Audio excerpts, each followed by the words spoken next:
That somebody is the same person who was behind Chapman's fake suicide. Brian misinterpreted you and thought you wanted to send him to jail, right? He overheard me on the telephone talking about Kurgan, a murderer who was pretending to be insane, and he thought I was referring to him. But every cloud has a silver lining. Thanks to that mistake, Brian fled. Otherwise, God knows what Miss Palmer had in store for him. What is Miss Palmer's role in all this? To tell you the truth, I don't know. But I do know that she or whoever hired her is very interested in having Brian found guilty. You mentioned the recordings of some therapy before? Hypnotherapy. At my house, I kept the recordings of the sessions in which Brian got back some confused memories of Colonel Kordsmeyer's death through hypnosis. Let's talk about something else. Hey, about Gabbo? Why is Gabbo not in Happydale? Destiny creates strange bedfellows, Gina. Allow me to explain. The night Brian escaped, I stayed at work very late. And suddenly... Miss Palmer, you forgot how to knock before entering? I want Basco's recordings and the report. What? Got 3 seconds. 1. I'm not giving you a thing. 2.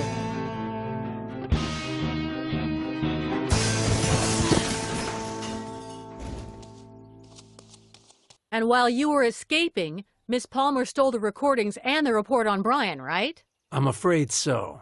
Luckily, I had just sent a backup copy to my computer at home, and only Judge Whitley and I know the password. How did you and Gabbo escape from Happydale? Gabbo and I hid all night in an abandoned wing of the hospital, in a sort of old morgue. And in the morning, we snuck into the laundry truck, pretending to be janitors. What did you and Gabbo do after escaping? We went to my house to retrieve my recordings of Brian's hypnotherapy sessions. But when we got there was a very suspicious-looking car watching the front door, so we didn't dare go in. Did you tell Gabbo to contact me during Brian's fake funeral? Yes. I mistakenly thought that you knew his whereabouts. Meanwhile, I came here and began to investigate the Chapman case. Where is that crazy guy now? Oh, don't you worry. He'll be back any minute now, with money from a few bingo parlors, some fresh bruises, and a bad case of crabs. He's hyperactive, you know. Let's talk about something else. As you wish. I'll leave you alone and continue snooping around here. All right.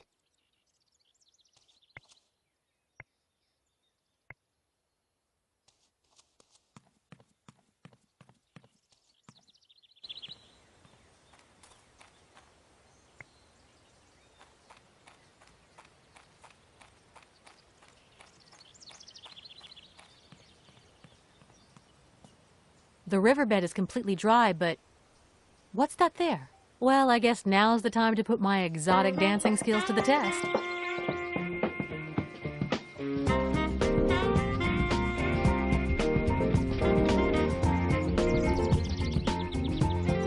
Awesome, a wire cutter.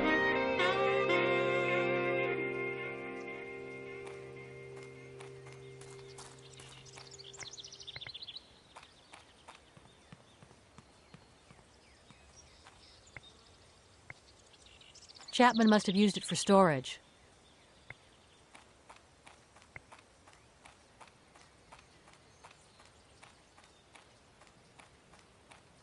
Darn, it's locked with a heavy-duty padlock. I guess Bennett rented it to come here. I don't even have the keys, and I've always been awful at hot wiring cars. Not that I have anywhere to go.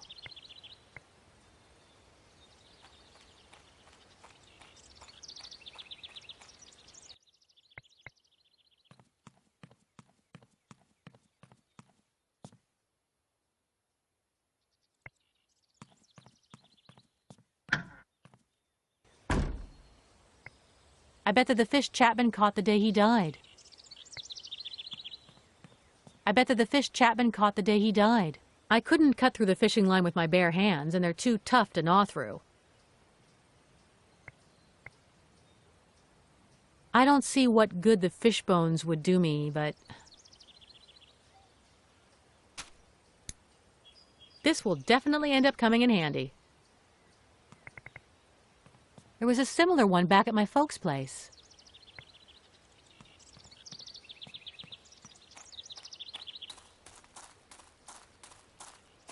It's locked with a padlock.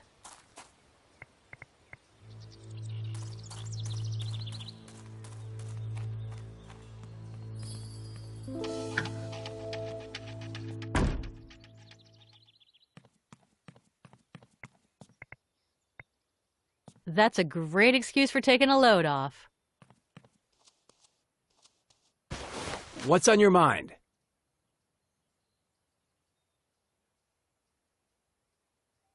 Say, about that shed, you wouldn't have those keys by any chance, would you? Yes, hold on. I'll toss them to you.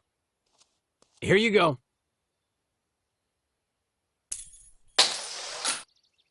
Damn, right under the kitchen cabinets. Where are they? I bet they fell into that hole. My hand doesn't fit there either. Hey, Bennett? Yes? The keys slipped out of my hands and, well, they fell into the cabinet and... And? I'd imagine something as silly as that would be no problem for you. Or am I mistaken?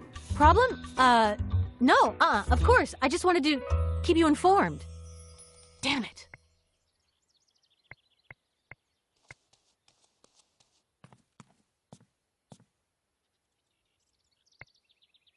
Huh? Looks like a cushioned envelope. I'm sure the keys Bennett tossed me fell under here. I hope there aren't any rats. Good idea. That was a cinch.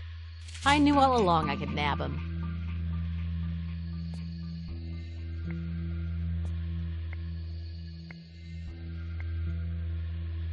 Good idea, Gina.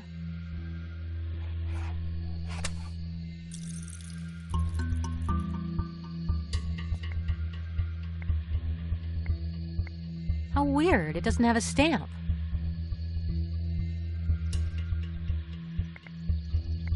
These are Chapman's keys. They open all the doors and padlocks in the cabin.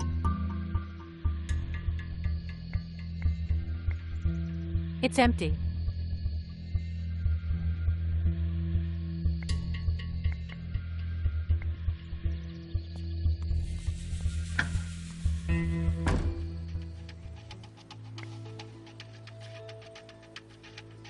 Yes. Now it'll be a piece of cake.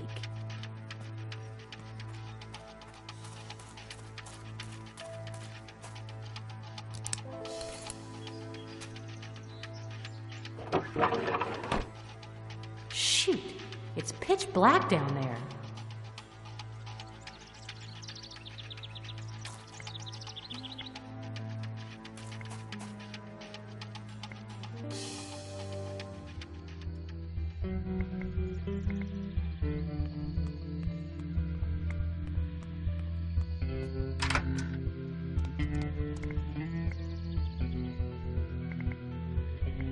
It's a jacuzzi with a million little soothing jets aimed at every part of your body for maximum relaxation.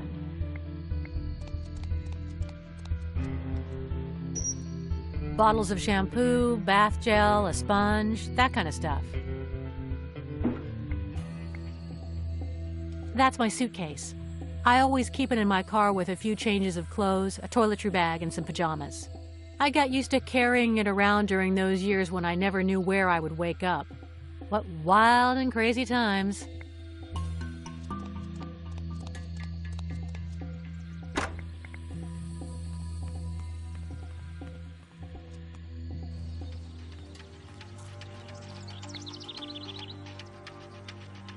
Okay.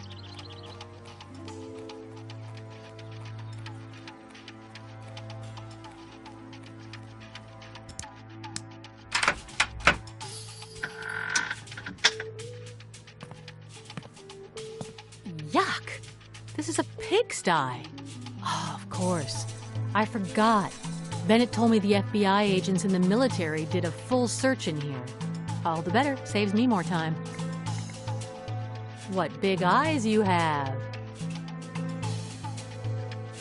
They have a dual visor. The normal part to cover your eyes, and the other, which, if I'm not mistaken, magnifies whatever you're looking at. It looks like the one the bad guy wore in that movie, what was it called again? I saw it last summer, but I can't remember the name. Just one? Nobody mentioned Chapman was missing a leg. Looks thick. Another clue that Chapman did not kill himself.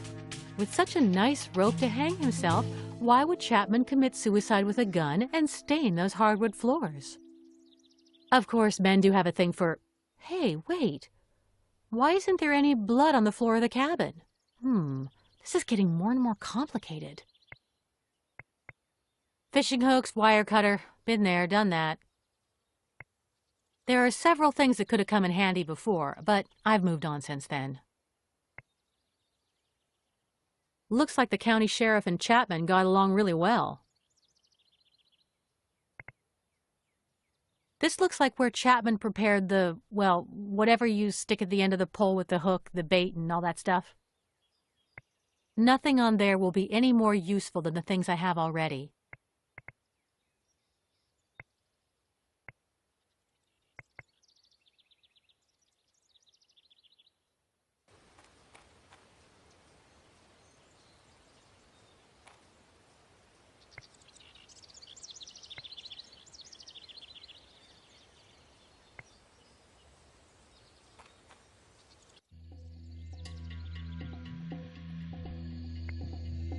I don't think it has anything on it but dust. Wait, those are spider hairs. So long on the ground, I guess it's normal. But what a freaking huge spider, huh? It has something written on it. Hurricane. Could that be Chapman's boxing name?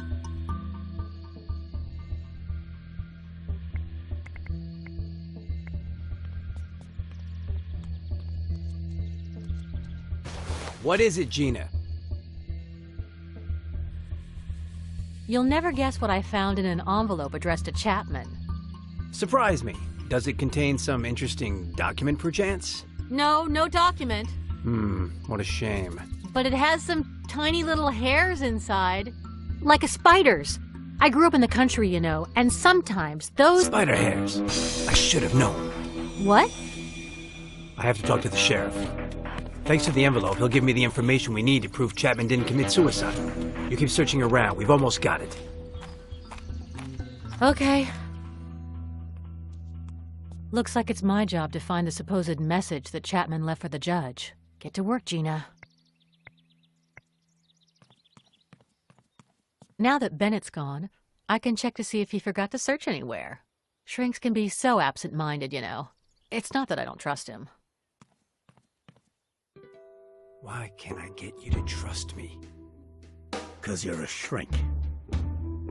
And what's that have to do with... When my friend Chapman died, I'm the one who found his body. I'm the one who informed the army and the feds. I told them Chapman would never have committed suicide. But did they listen to me? No. They took me off the case. They'd take care of it, but did they investigate? No. They treated Chapman like garbage. Just like the filth you sweep under the carpet. Shame on you. I swear I have nothing at all to do with any of that. And 2 days ago, the FBI calls me and says a guy will be coming to investigate Chapman's death. Do they reopen the case? No. We've got to keep it under wraps for now. I get all excited. I tell myself now they're finally going to investigate it right. I convince myself my friend's reputation will be cleared. But what do? Nothing! They send me a psychiatrist. A lousy shrink. Sheriff, you don't understand. No, you don't understand. You came here to tell me my friend killed himself because he was depressed or crazy or some other kind of junk. And you want me to cooperate? No.